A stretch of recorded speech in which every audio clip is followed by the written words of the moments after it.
தனித்திரு வெளித்திரு இந்த வேர்டு வந்துட்டு நல்லா இருக்கு இல்லையா? இது வந்துட்டு கேப்டனுக்கு இருக்க வேண்டும் என்று நம்ம ஹர்திக் பாண்டியா வெளிப்படையாக சொல்லியிருக்காரு. அவருக்கு என்ன கொம்பா முளைச்சிருக்கு, செம்மையாக கௌதம் கம்பீரை வந்துட்டு விளாசியிருக்காருங்க. இந்த நிலையில் மீண்டும் கேப்டன் ஆகும் ஹர்திக் பாண்டியா என்றும் அண்டு சூரியகுமார் யாதவ் கேப்டன்சியை ரிசைன் பண்ண போகிறார் என்றும் ஒரு முக்கியமான செய்தி வந்திருக்குங்க. அந்த அளவுக்கு காம்பீரை பற்றி ஆன் த கிரவுண்டில் அவர் என்ன செய்கிறார் என்றும் வெளிப்படையாக பேசியிருக்காரு.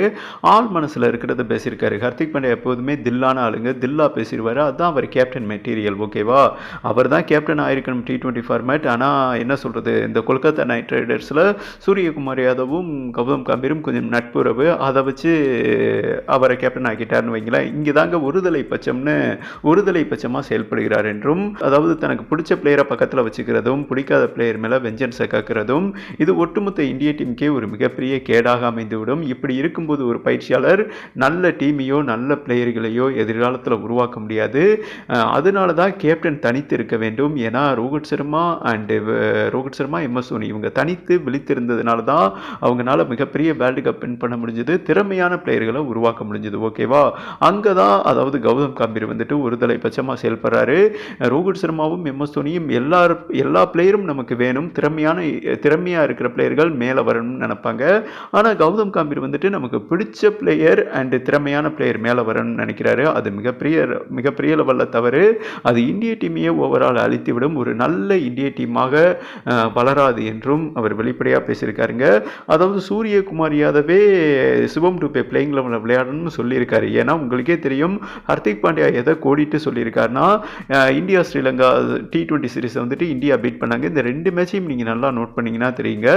அதாவது முக்கியமான கட்டத்தில் முன்னாடியே ஹர்திக் பாண்டியாவும் அண்ட் சூரியகுமார் யாதவும் தான் வந்து விளையாண்டாங்க. இந்த TLS மெத்தடில் கூட சூரியகுமார் அவுட் ஆன பிறகு ஹர்திக் பாண்டியா தான் வந்து ப்ளே பண்ணார். ஓகேவா? அப்போ சீனியர் பிளேயர்கள்னால தான் பெரிய டோர்னமெண்ட் வந்துட்டு சர்வே பண்ண முடியும், ஓவர் கம் பண்ண முடியும், அந்த அண்டர் ப்ரெஷரை வந்துட்டு ஈக்குவல் பண்ண முடியும்னு இவருக்கே தெரியுது. ஓகேவா? கம்பீருக்கு இதை தாங்க மென்ஷன் பண்ணியிருக்காரு ஹர்திக் பாண்டியா.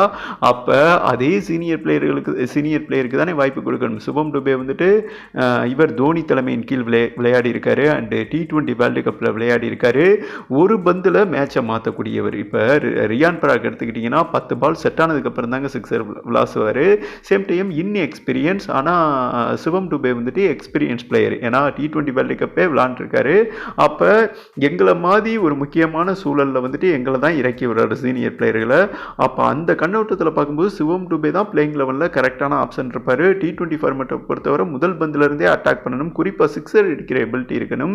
இந்த திறன் வந்துட்டு சிவம் டுபே கிட்ட இந்த மைலேஜ் பக்காவாக இருக்கிறது. அப்படி இருந்துமே அவரை நிராகரிக்கிறார்னா காரணம் வெஞ்சன்ஸ் தான். சிஎஸ்கே பிளேயரை இவர் நிராகரிப்பாருங்க, பிடிக்காது. அதனால தான் அதாவது ருத்ராஜ் கேக்வாட் இப்போ விக்கெட் கீப்பரும் பண்ணுறாரு அண்ட் செம்ம பேட்ஸ்மேன். உங்களுக்கே தெரியும், நான் சொல்ல தேவையில்லைங்க. T20 ஃபார்மேட்டில் சமீபத்தில் நடந்த மேட்ச்சில் ஓவரால் அதிக ரன் அடித்தது அவர் தாங்க. பட் அவரையே ஓரம் கட்டிட்டார். ஓகேவா? இதெல்லாம் வந்துட்டு சூரியகுமார் யாதவ் மனசுக்குள்ளே இருக்குது. ஆனால் இவரை கேப்டனாக போட்டது காம்பீர் தானே, அதனால பேச பம்புறாரு. ஓகேவா? இதை தான் வந்துட்டு கோடிட்டு சொல்லியிருக்காரு. இப்படி ஒருதலை பட்சமாக கேப்டனும் அண்ட் கம்பீரும் இருந்தாங்கன்னா டெஃபினட்டாக ஒரு நல்ல டீமை வந்துட்டு உருவாக்க முடியாது. நல்ல டீமை உருவாக்குனா தான் மிகப்பெரிய டோர்னமெண்ட் வின் பண்ண முடியும். இப்போ இலங்கை வந்துட்டு ஒரு சோதா டீம்னு வைங்களேன், ஜிம்பாப்வே டஃப் கொடுத்த அளவு கூட அவங்க வந்துட்டு டஃப் கொடுக்கவில்லை என்று தான் சொல்லணும். சின்ன டீம் அடிச்சிட்டமே, நம்ம பெரிய பயிற்சியாளர் பெரிய கொம்பு முளைச்சிருச்சுன்னு நினச்சிடக்கூடாது. ஆஸ்திரேலியா, நியூசிலாந்து, சவுத் ஆஃப்ரிக்கா இது போன்ற டீமோட விளையாடும் போது எக்ஸ்பீரியன்ஸ் பிளேயர் டெஃபினட்டாக தேவை. என்னோட பாயிண்ட் ஆஃப் வியூவில் நான் கேப்டன் பண்ணேன்னா கோச் சொல்கிறதெல்லாம் கேட்க மாட்டேன். பிளேயிங் லெவலில் சிவம் டுபே 2026 வேர்ல்டு கப் வரை விளையாடுவார், விளையாண்டே ஆகணும். அதுதான் சரியாக இருக்கும். ஒரு நல்ல டீமை இந்தியா உருவாக்க முடியும், T20 வேர்ல்டு கப்பையும் வின் பண்ண முடியும். அதை விட்டுவிட்டு இன்எக்ஸ்பீரியன்ஸு ரியான் பராக்லாம் கொண்டு வந்தால் டெஃபினட்டாக அடிபட்டு போகும் இந்திய டீம் என வெளிப்படையாக பேசியிருக்காருங்க. இவரோட இந்த பதிவு வந்துட்டு தோனி, சச்சின் டெண்டுல்கர் அண்ட் யுவராஜ் சிங், முன்னாள் வீரர்கள் அனைவருமே குறிப்பாக ஃபேன்ஸ் உள்பட பக்காவாக சொல்லியிருக்காரு. கரெக்டாக தான் சொல்லியிருக்காரு. இவர் சரியாக சொல்கிறாரு. அந்த மாதிரி தான் எல்லாருமே வந்துட்டு இவருக்கு ஒரு என்ன சொல்கிறது சப்போர்ட் பண்ணியிருக்காங்க. இந்த நிலையில் பார்த்தீங்கன்னா என்னங்க சொல்கிறது, ஹர்திக் பாண்டியா கேப்டனாக, அதாவது T20 ஃபார்மேட் கேப்டனாக அதிகபட்சம் வாய்ப்புள்ளது என்றும் ஒரு முக்கியமான செய்தி வந்திருக்குங்க. இதற்கு காரணம் கேப்டன் வந்துட்டு தில்லா இருக்கணும், அவர் வந்துட்டு பாரபட்சம் பார்க்கக்கூடாது. ஆனால் சூரியகுமார் பார்க்கறதுனால நல்ல டீமை உருவாக்க முடியாது, நல்ல பிளேயரையும் உருவாக்க முடியாது. ஓகேவா? இதை தான் கரெக்டான நேரத்தில் கரெக்டாக புகுந்து நம்ம ஹர்திக் பாண்டியா பேசியிருக்காரு என்பது குறிப்பிடத்தக்கதுங்க.